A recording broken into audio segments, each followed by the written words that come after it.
तो अभी से भगवान कृष्ण के जन्म महोत्सव की बहुत बहुत बधाई। जन्माष्टमी और भगवान कृष्ण का महोत्सव लोग मनाएंगे, जन्माष्टमी भी मनाएंगे, आप और हम भी मनाएंगे, खूब जन्मोत्सव भी हो पड़ेगी। पर क्या श्रीमद् भागवत कथा कहती है क्या भगवान कृष्ण का जन्म केवल जन्मोत्सव एक ही दिन मनाना चाहिए? श्रीमद् भागवत कथा में वेद व्यास जी वर्णन करते हैं, सुखदेव जी महाराज राजा परीक्षित से कहते हैं कि अपने दिल में रोज मनना चाहिए कि आज मेरा कृष्ण मेरे हृदय में प्रकट हुआ है, आज मेरा कृष्ण मेरे हृदय में प्रकट हुआ है, आज मेरा कृष्ण मेरे नगर में प्रकट हुआ है, आज मेरा कृष्ण मेरी रोमावली में प्रकट हुआ है, आज मेरा कृष्ण मेरी चित्तवृत्ति में प्रकट हुआ है, आज मेरा कृष्ण मेरे नयनों में प्रकट हुआ है, आज मेरा कृष्ण मेरी श्रवण शक्ति में प्रकट हुआ है, आज मेरा कृष्ण मेरी श्वासों में प्रकट हुआ है, आज मेरा कृष्ण मेरे हृदय में, मेरे चित्त में, मेरी वृत्ति में प्रकट हुआ। केवल साल में एक दिन भगवान कृष्ण का जन्मोत्सव नहीं, रोज प्रतिदिन अपने भीतर भगवान के प्रागट्य का जन्मोत्सव होना चाहिए। 16,108 रानियां जब संतान नहीं हुई तो भगवान कृष्ण ने गुरु गर्गाचार्य बाबा को बुलाया, गुरुदेव आप हमारे कुल के गुरु हो, आपने हमको गुरु दीक्षा दी है, गुरुदेव हमारे यहाँ संतान नहीं है, आप कृपा करिए। गुरु गर्गाचार्य बाबा ने कहा, कृष्ण आप द्वारका के नजदीक में एक एक रानी को बिठाकर 11-11 दिन तक शंकर जी का अभिषेक करिए महाराज, और शिव का अभिषेक करना, और 11-11 दिन तक शंकर भगवान का अभिषेक भगवान कृष्ण ने द्वारका के नजदीक में नागेश्वर के शिवलिंग की स्थापना करते हुए उसका अभिषेक किया। तब भगवान शंकर प्रकट हुए, मांगो कृष्ण आपको क्या चाहिए? कन्हैया कहते मेरी औलाद नहीं है। भगवान शंकर कहते हैं आप चिंता ना करें कृष्ण, आपने एक एक रानी के साथ में 11-11 दिन तक मेरा अभिषेक करा है, तुम्हारी एक एक रानी से 11-11 संतान उत्पन्न होगी, तो 1,77,180 भगवान कृष्ण के बच्चे हुए शंकर की कृपा से। सत्यभामा जी ने रुक्मणी जी से कहा, रुक्मणी जी ये बताओ आखिर द्रौपदी का और कृष्ण का संबंध क्या है? ऐसा क्या संबंध कि द्रौपदी को दुख आता और कृष्ण दौड़कर चले जाते, द्रौपदी को तकलीफ आती और कृष्ण दौड़कर चले जाते? ये द्रौपदी और कृष्ण का संबंध क्या? उस समय पर भगवान कृष्ण प्रकट होकर उन्होंने सत्यभामा जी से कहा, द्रौपदी मेरी बहन है, मेरे हाथ में चोट लगी थी तब उसने मुझे राखी बांधा, वो मेरी बहन है, वो मेरी बहन है।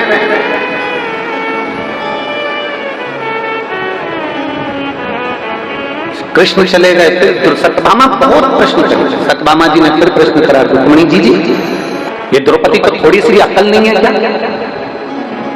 क्यों? रजस्वला धर्म से 3 दिन का रजो धर्म था इसका, और इसने हमारे स्वामी को पुकार लिया, भगवान को बुलाया और भगवान ने जाकर इसका चिन्ह बढ़ा दिया।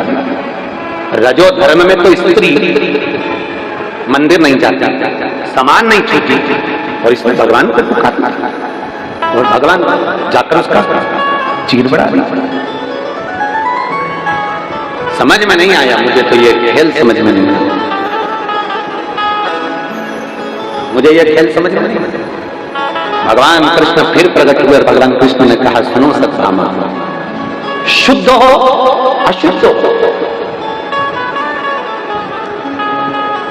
किसी भी अवस्था में स्वस्थ हो अस्वस्थ, घर में सो रहे हो कि पलंग पर सो रहे हो कि हॉस्पिटल में सो रहे हो, किस अवस्था में हो, परमात्मा भगवान कृष्ण कहते हैं मैं ये नहीं देखता कि आप शुद्ध हो कि अशुद्ध हो, मैं तो ये देखता हूं कि आपने मुझे दिल से पुकारा है, मुझे जाना। चलो यहाँ इतनी मेरी जीजियां बैठी हैं और इतने मेरे जीजा और मेरे बेटा बेटी, मेरी माताएं भाई बैठी हैं, और जितने आस्था चैनल पर कथा सुन रहे हैं वो भी सुन रहे हैं, मैं उनसे भी पूछूं और आपसे भी पूछूं, आपके बच्चे ने, आप स्नान करके आए, आप नहा के आए, और बच्चे ने गंदगी कर दी, खूब रो रहा, गोदी में लोगी कि नहीं लोगी? अरे बोलो तो जम जाए, उसकी गंदगी साफ करोगी कि नहीं करोगी? कोई दूसरा आएगा साफ करने के लिए? बच्चा कितना भी रोते रहे कोई साफ करने के लिए आएगा। छोटा सा बच्चा, तुम नहा के आई और छोटे से बच्चे ने अपनी गंदगी कर दी, उसने उसके कपड़े को बिगाड़ दिया, माई उसने कपड़ा उसको साफ करा और उसको कपड़ा दूसरा बदल दिया, कोई दूसरा नहीं, या तो माँ साफ करेगी या बाप साफ करेगा, पिता उसको संभाल लेगा, वो कहेगा तू जा तू अभी स्नान करके आई, जब पूजन कर ले और फिर कर ले, नहीं मैं साफ कर लूंगी। छोटा सा बच्चा माँ की गोद में गंदगी कर दे, छोटा सा बच्चा माँ की गोद में सुसु कर दे, छोटा सा बच्चा माँ की गोद में उल्टी कर दे, वोमिटिंग कर दे, छोटा सा बच्चा माँ की गोद में कुछ भी करे, तो भी माँ को वो हक है कि वो मंदिर में जाकर दिया लगा सकती है और भगवान की पूजा कर सकती है। माँ को वो हक है। अपने बच्चे की गंदगी साफ करने वाली माँ मंदिर में जा सकती है, पूजन कर सकती है, आराधना कर सकती है। एक बार गंदगी करी तुम वापस नहाने जाओगे क्या? अरे बोलो तो जम के। फिर बच्चे ने गंदगी कर दी, फिर नहाने जाओगे क्या? नहीं।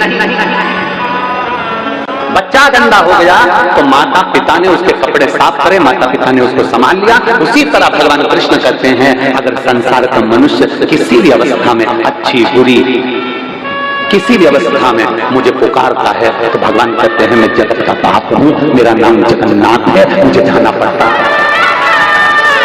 जगत का बाप हूं जगन्नाथ हूं, मुझे जाना पड़ता है। जगत का बाप हूं विश्वनाथ हूं, मुझे जाना पड़ता है। जगत का बाप हूं द्वारकानाथ हूं, मुझे जाना पड़ता है। जगत का बाप हूं बद्रीनाथ हूं, मुझे जाना पड़ता है। जगत का बाप हूं केदारनाथ हूं, मुझे जाना पड़ता है। जगत का बाप हूं सोमनाथ हूं, मुझे जाना पड़ता है। मैं जगत का बाप हूं, मेरा बच्चा जिस अवस्था में पुकारेगा मुझे जाना पड़ेगा, जिस अवस्था। सत्यभामा जी ने रुक्मिणी से फिर तीसरा प्रश्न, आखिर द्रौपदी ने ऐसा क्या? और एक बार मुझे द्रौपदी से मिलना। सत्यभामा जी जैसे बोली तो भगवान कृष्ण जा रहे थे, कृष्ण जाते जाते सत्यभामा जी ने पूछा स्वामी कहां जा रहे हो? भगवान बोले द्रौपदी के घर। अब तो सत्यभामा को, सत्यभामा जी रुक्मिणी जी से बोली कुछ करो ना, मुझे द्रौपदी को देखना। रुक्मिणी जी ने कहा स्वामी आप अगर द्रौपदी दीदी के घर जा रहे हो तो हमको भी ले चलो। भगवान ने कहा चलो। रुक्मिणी सत्यभामा को ले गए। द्रौपदी बाल सुखा रही थी, पाटी पाड़ रही थी, कंगा कर रही थी, रोटी बना रही थी। इतने में द्वारकाधीश ने कह दिया द्रौपदी तुम्हारी दो भाभी आई हैं, तुम ननद हो, तुम्हारे बाल तुम्हारी भाभी बना देंगे। इतने में रुक्मिणी भी आगे बढ़ी बाल बनाने के लिए। सत्यभामा जी ने कोनी मारकर पीछे करा, तुम रुको आज अच्छे से इसका बाल बना, आज मैं अच्छे से बाल बना। सत्यभामा जी आगे बढ़ी, बाल बनाते बनाते सत्यभामा जी ने एक बाल को चमचम खींच लिया। खींचते से जैसे बाल खींचा उसमें से आवाज आई, हे कृष्ण। कौन सी आवाज आई? हे कृष्ण। सत्यभामा जी को लगा द्रौपदी के केश में से आवाज, फिर खींचा, फिर आवाज आई हे कृष्ण, फिर खींचा, फिर आवाज आई हे कृष्ण। सत्यभामा जी रुक्मिणी जी से बोली समझ में नहीं आ रहा।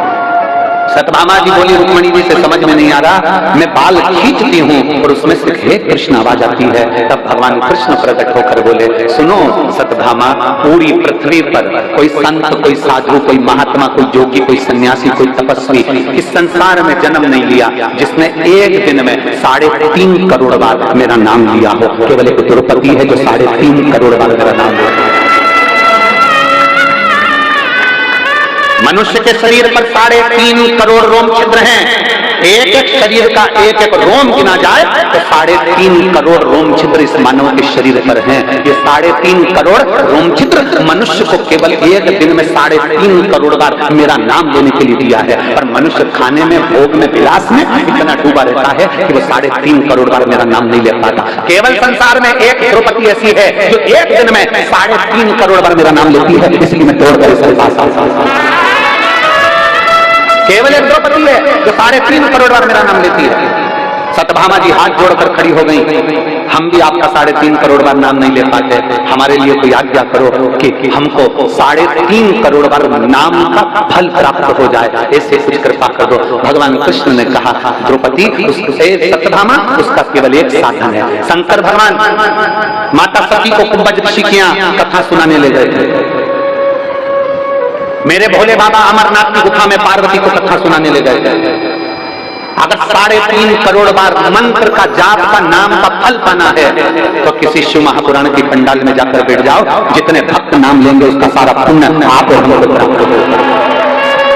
3.5 करोड़ बार आप इतने सारे भक्त मिलकर जब श्री शिवाय नमस्तुभ्यं करते हो, ओम नमः शिवाय करते हो, नमः शिवाय करते हो, राम नाम बोलते हो, कृष्ण नाम बोलते हो, भगवान का नाम बोलते हो और भजन में ताली बजाते हो तो वो शब्द टूटता है। अब ये इतने लाख लोग, 10 लाख 8 लाख लोग एक साथ, अगर 10 लाख लोग एक बार में नाम बोलेंगे तो 10 लाख नाम तो हो गए, और 10 लाख लोगों ने 5 बार नाम बोला तो 50 लाख हो गए, और 50 लाख लोगों ने ताली बजाकर मंत्र का जाप करा तो वो शब्द टूटा। टूटने के बाद 3.5 करोड़ रोम क्षेत्र में समाहित हो जाता है।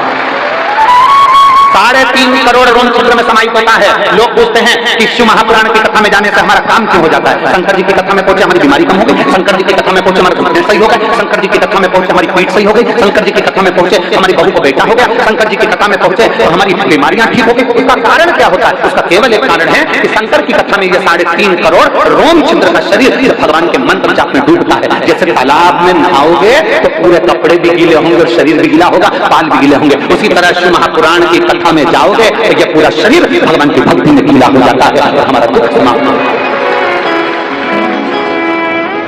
21,600 श्वास प्रतिदिन निकल रही है, उस श्वास में शंकर का नाम नाम लो।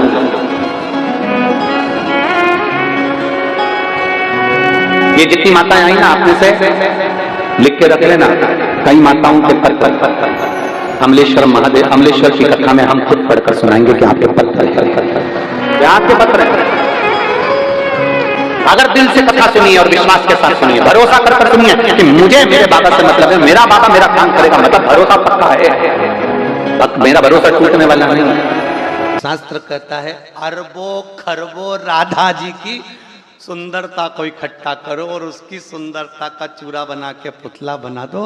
इतना कृष्ण मेरा सुंदर था, इतना सुंदर मेरा ठाकुर था, इतना सुंदर, जो देखता स्तुप्त हो जाता। भगवान दुबले पतले थे, दुबले पतले नहीं थे, कपड़े तो सिले हुए पहनते ही नहीं था। मैया ने नीचे एक झबला ऐसा बनाया था जिसमें नीचे सोने की चेन लटकती थी, उसमें घुंघरू लटकते थे, और जंगा छोटी छोटी ऐसी मोटी मोटी, पाँव में कड़ला, हाथ में सुंदर काले मोती और सोने के मोती की पौची, गले में माला, बड़ा बड़ा आंख, आंख में भी सुरमा, सुरमा में भी एक आंख का सुरमा पूरा बिल्ला जैसा, एक सही रहता था, एक हमेशा बिगाड़ लेता था, रोता था तो एक ही मलता था, बिल्ला जैसा हो जाता। चुटैया, चुटैया में मोती लटक रहा है, मोती को पकड़ के मुंह में ले लिया, और किसी ने कहा कन्हैया भाग, और ऐसा ठुम ठुम ठुम ठुम भागे, जहां लुढ़क जाए तो कहीं गाय अपने बछड़े को दूध पिला रही हो वहीं जाके छुप जाए, और गाय के बछड़े को चिमटी खोड़ के भगा दे और खुद थन को मुंह में लेके चूसता रहे, और इसका भाई इसको ढूंढता रहे, गया कहां, मालूम पड़े गैया के नीचे सो रिया, दोने हाथ पकड़े, दोने पांव पकड़े, टामाटोली कारी, आलकी की पालकी, जय कन्हैया लाल की। ब्रह्मा जी मन में सोच रहे ये देवता ओंधा लटका है, तेरे पांव बड़े मत वाले, ठुमके हैं प्यारे प्यारे। हमारे लड्डू गोपाल कल्लू जी महाराज साल में एक बार उनके स्नान का हम लोग रखते हैं, तो कल रात्रि को 8 बजे से 9 बजे तक हमारे YouTube चैनल पर, फेसबुक पर आप लोग लाइव ठाकुर जी के 1 घंटे का 8 बजे से 9 बजे तक स्नान का दर्शन रात्रि को कर सकेंगे। मोबाइल पर आप लोग आराम से अपने YouTube फेसबुक पर ठाकुर जी के सुंदर स्नान का दर्शन